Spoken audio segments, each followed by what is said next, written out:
बघा काय कुरकुरीत पापड्या झाल्या. नमस्कार, तुम्हा सर्वांचं पुन्हा एकदा मन किचनमध्ये स्वागत आहे. तर आज आपण बनवणार आहोत ज्वारीच्या पापड्या. पापड्या पण म्हणतात आणि भातोड्या पण म्हणतात. चला तर मग आपण रेसिपीला सुरुवात करूया. इथं मी 1 किलो ज्वारी घेतलेली आहे. तर आता ह्याला आपण चांगली स्वच्छ अशी धुवून घेऊया.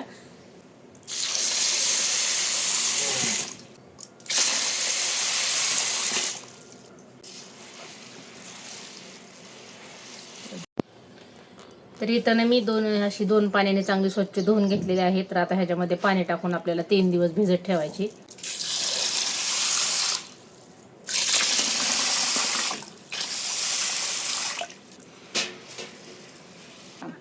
ह्याला रोज पाणी बदली करायचं. तर आता ह्याच्यावर आपण झाकून ठेवून देऊया आणि 3 दिवस ही भिजवून घ्यायची आपल्याला. तर हे बघा आता आपल्या ज्वारीला 3 दिवस झालेले आहेत. तर आता आजचा 4था दिवस आहे. तर आता ह्याच्यावरचं सगळं पाणी काढून दुसऱ्या पाण्याने चांगलं धुवून घ्यायची. तर आता ह्याच्यात आपण हे चांगलं पाणी टाकून घेऊ. तर आता मी ही 2 पाण्याने धुवून घेतलेले आहेत. तर आता ह्याला आपण चाळणीमध्ये काढून घेऊ. बघा मी इथं चाळणी घेतलेली आहे. तर आता ह्याच्यामध्ये आपण ज्वारी काढून घेऊया.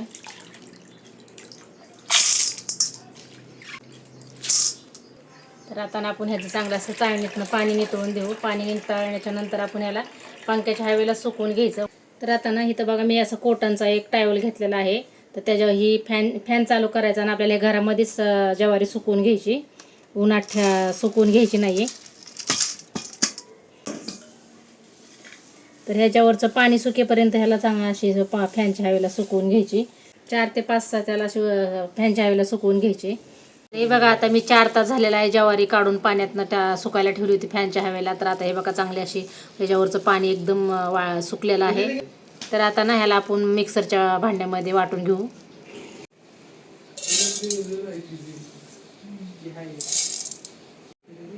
तर हे बघा आता असं वाटून झालेलं आहे. एवढं बारीक वाटलेलं आहे, म्हणजे लय बारीक पण नाही वाटायचं, जरा जाडसरच वाटायचं. जरा आता आपण ह्याला चाळणीतनं चाळून घेऊया.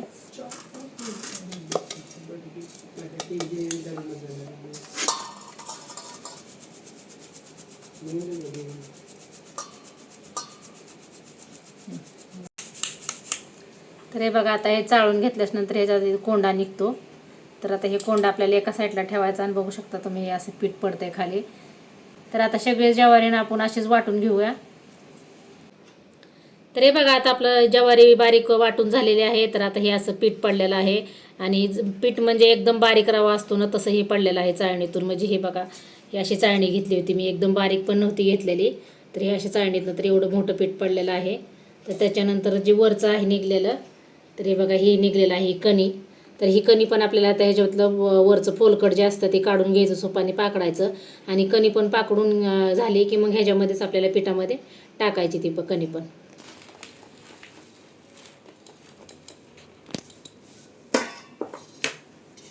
तर हे बघा आता हे पाकडून घेतलेलं आहे. ह्याच्यावरचं सगळं जे फोलकट होतं ते सगळं काढून घेतलेलं आहे, म्हणजे कोंडा. आता ही कणी निघलेली आहे. तर ही कणी आता आपल्याला ह्या पिठामध्ये टाकून घ्यायची. तर आता हे कणी जर ह्या पिठामध्ये टाकली तर अशा पापड्या कशा एकदम रवाळ रवाळ अशा छान येतात, फुलतात पण छान. आणि ह्याला ना आता काय करायचं, संध्याकाळी पाण्यामध्ये मिक्स करून ठेवायचं. त्याला मिक्स करून चला तर मग आता ह्याला ना आपण पाण्यामध्ये पिठाला ह्या असं कालवून रात्रभर ठेवून घ्यायचं.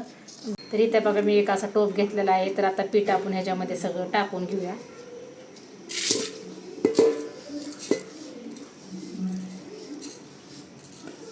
तर आता ना आपण ह्याच्यामध्ये पाणी घालून घेऊ. पाणी आपल्याला घालायचं की पीठ कालवून घ्यायचं चांगलं.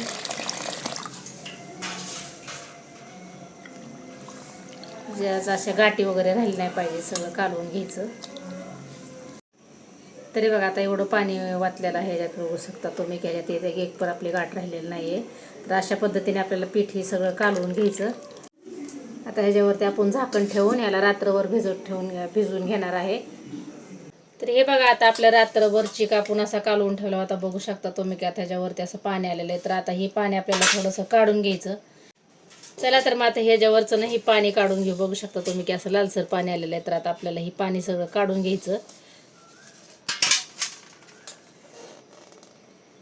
पाणी काढताना ह्याच्यातला अजिबात चिक असा खाली जाऊन द्यायचा नाही.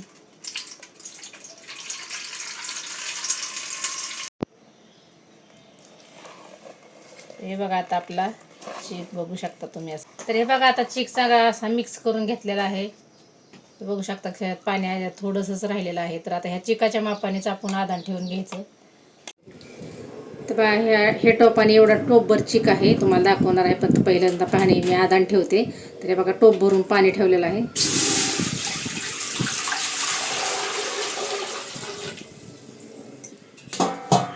तर आता बघूया आपण आदान आले का आपलं पाण्याला उकळी फुटली का. तर हे बघा पाण्याला आपल्या उकळी फुटलेलं आहे. तर आता ना आपण ह्याच्यामध्ये मीठ घालून घेऊया. आणि उन्हाळी वाळवणाला ना मीठ जरा थोडं बेतानीच टाकायचं. तर ह्या पापड्याला तेल वगैरे काय टाकलं नाही तरी पण चालतं, अजिबात ह्याला तेलाचा वापर केलेला नाही. तर आता ह्याच्यामध्ये आपण जिरं टाकून घेऊया. 2 चमचे जिरं आहे. त्याच्यानंतर तीळ थोडेसे, तीळ पण 2-3 चमचे आहे. जिरं आणि तीळ टाकल्यानंतर सुद्धा पाण्याला अशी चांगली उकळी येऊन द्यायची. तर आता ह्याच्यामध्ये आपण हे चीक टाकून घेऊया. तर आता ह्याला ना एकाने ओतायचं आणि एकाने हटायचं. तर अशा ह्याला गिटोळ्या वगैरे होऊन द्यायच्या नाहीत. चांगला असं हलवून घ्यायचं. तर ना असं सगळं म्हणजे चांगल्या अशा गाठी नाही झाल्या पाहिजे, सारखं हलवत राहायचं.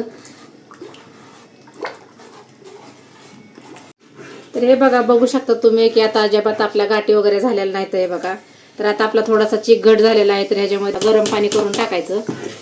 आता आपण ह्याच्यामध्ये गरम पाणी टाकून घेऊया.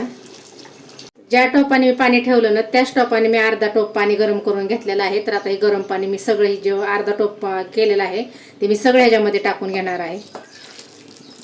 आणि जरी पण आपल्याला आणखीन नंतर पण घट्ट जर वाटला तर परत अजून एक तांब्याभर पाणी आपण गरम करून ह्याच्यात टाकणार आहे. पण आता बघूया कसं होतंय ते. तर आता ना आपण ह्याच्यावरती एक झाकण ठेवून घेऊया आणि 5-10 मिनिटां वापरून घेऊया. तरी आता आपण झाकण काढून घेऊया. बघू शकता तुम्ही की आता आपला चिक शिजलेला आहे. हे बघू शकता की अशी साय आलेली आहे. तर पाण्याचं प्रमाण म्हणलं तर तुम्हाला सांगणार आहे मी की डबल पाणी लागलेलं आहे. ज्या टोपाने मी चिक मोजला होता त्या टोपाने मी 2 टोप पाणी वाटलेलं आहे. म्हणजे आपल्याला ह्याला डबल पाणी लागतं. शिजायला तर 30 ते 45 मिनिटं लागलेले आहेत. चांगला शिजवायचा. जर चांगला नाही शिजला तर मग आपल्या पापड्या ओलल्या जातात. तर बघू शकता तुम्ही बघा साय यायला लागली म्हणजे आपला चिक शिजलेला आहे. कारण जर चिक नाही शिजला तर मग आपल्या पापड्या उलत्यात. मग त्याच्यामुळे आपण चिक चांगला शिजवून घ्यायचा. तर आता आपला चिक शिजलेला आहे. तर आता पापड्या घालायला घेऊया आपण. तरी बघा मी असं छोट्या टोपामध्ये काढून घेतलेलं आहे. कारण एकदा जर आपण ते खाली उतारला टोप तर आपला चिक गार होईल. तर स्लो गॅसवरती ठेवलेला आहे. तर मी आता इथं छोट्या टोपामध्ये घेतलेला आहे. तर आता ह्याच्या आपण पापड्या घालून घेऊया.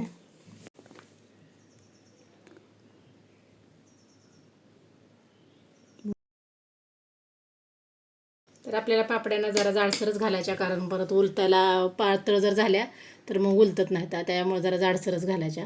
तुम्ही ना तुम्हाला जर घटचिक झाला किंवा तुम्हाला अशा जर पळी पापड्या नसल्या करायच्या तर तुम्ही असे एक कपडा घेऊन कपड्याला पाणी लावून त्याच्या थापून पण करू शकतात.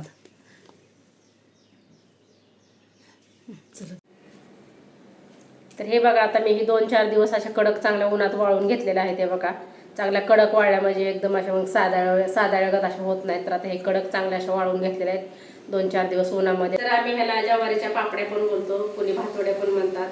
तर तुम्ही काय म्हणतात ते मला नक्की कमेंट बॉक्समध्ये कमेंट करून मला नक्की सांगा. आता चला तर आपण पाहूयात तळून हे.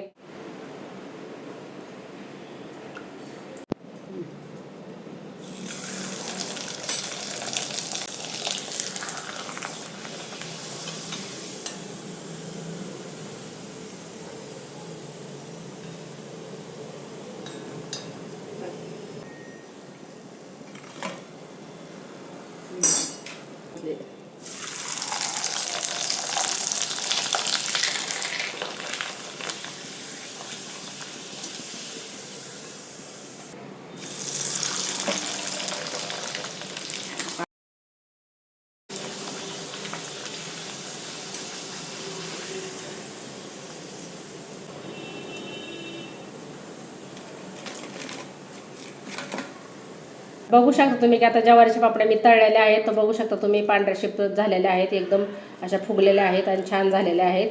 तर खायलाही छान लागतात.